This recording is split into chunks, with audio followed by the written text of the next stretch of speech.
বন্ধুরা, ইতিমধ্যেই চন্দ্রযান-4 নিয়ে বিরাট আপডেট দিল ইসরো। এবার চাঁদ থেকে আনবে মাটি। তো বন্ধুরা, ইসরোর তরফ থেকে চন্দ্রযান-4কে নিয়ে কি আপডেট দেওয়া হয়েছে সমস্ত কিছু আপনাদেরকে এই ভিডিওটিতে লাইভ আপডেটেই জানিয়ে দেব। ইতিমধ্যেই ইসরোর বিজ্ঞানীরা জানিয়ে দিয়েছে যে চন্দ্রযান-3 ঐতিহাসিক সাফল্যের মাধ্যমে ইতিহাস তৈরি করেছে ভারত। শুধু তাই নয়, ইসরোর এই সাফল্যে অবাক করেছে গোটা বিশ্বকেও। তবে এবার একটি গুরুত্বপূর্ণ আপডেট সামনে এসেছে। এই প্রসঙ্গে প্রাপ্ত তথ্য অনুযায়ী জানা গিয়েছে যে ইসরোর অভ্যন্তরীণভাবে চন্দ্রযান-4 মিশনের লঞ্চের পরিকল্পনা কাজ করছে। পাশাপাশি ওই সংস্থা ইতিমধ্যেই একটি ভালো নকশা এবং উচ্চ প্রযুক্তির মাধ্যমে ওই কাজে জড়িত রয়েছে। উল্লেখ্য যে 2023 সালের আগস্ট মাসে চাঁদের দক্ষিণ মেরুতে চন্দ্রযান-3 সাফল্যভাবে অবতরণের পর ইসরো চাঁদের পৃষ্ঠ থেকে পৃথিবীতে মাটি ফিরিয়ে আনার আরও জটিল মিশন তৈরি করছে।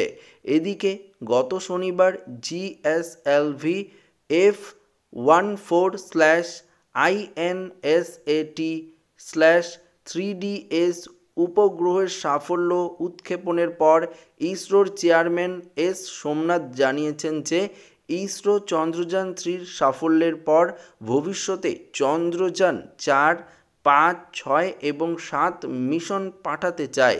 এই প্রসঙ্গে তিনি জানান যে চন্দ্রযান-4 মহাকাশযানে কী থাকা উচিত তা নিয়ে আমরা কাজ করছি। সমগ্র পরিকল্পনাটিতে ভিন্ন কিছু করার লক্ষ্য নিয়ে তিনি বলেন, প্রথমে আমরা সিদ্ধান্ত নিয়েছি যে চন্দ্রযান-4-এর অন্তত চাঁদের মাটির একটি নমুনা থাকা উচিত যা পৃথিবীতে ফিরিয়ে আনা হবে। আমরা এটি রোবোটিক করতে চাই, তাই এই বিষয়ে অভ্যন্তরীণ আলোচনা চলছে। তো আশা করি আপনারা বুঝতেই পারলেন। ইতিমধ্যেই ইসরোর অর্থাৎ চেয়ারম্যান এস স্বামীনাথন জানিয়ে দিয়েছেন পরিষ্কারভাবে যে চন্দ্রযান-4-এর অভ্যন্তরীণ কাজ চলছে। খুব শীঘ্রই চন্দ্রযান-4ও কিন্তু পাঠানো হবে, তবে এটা রোবোটিক হবে। এই চন্দ্রযান-4-এর মাধ্যমে ইসরো কিন্তু চাঁদের যে মাটি সেটা কিন্তু পৃথিবীতে ফিরিয়ে আনবে, এমনটাই কিন্তু ইসরোর বিজ্ঞানীদের তরফ থেকে কিন্তু জানানো হয়েছে।